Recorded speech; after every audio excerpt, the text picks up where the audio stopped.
Destructive tornadoes ripped through the small city of Alto back in April. Ever since, the rebuilding process has been slow but steady.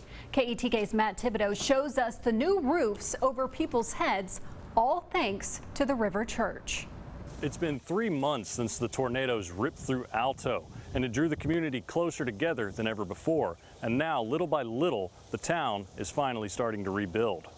After the April 13th tornadoes hit Alto, the River Church became ground zero for rebuilding the community. Well, about the third day into the tornado, I just felt the Lord say, you need to start a fund, a relief fund, because that's going to be a bigger need than the immediate needs that we were dealing with at the time. The relief fund was a massive success. Now people who lost everything finally have a roof over their heads. I look around and see it all here, and it's just coming together back like the community was before the storm. It'll never be the same, but it's all coming together. And the church managed to bring 5 homes into one community, supporting an entire family in the process. The extended Buckingham family lived near each other and look out for one another. But after the storm, the River Church took on that role. Mr. Ron Rose has been so supportive and helping the community, coming out, checking and seeing how everything's going, how everything's being set up, being on hands. But to Rose, it was just his job. Jesus' ministry was, he went about doing good. And so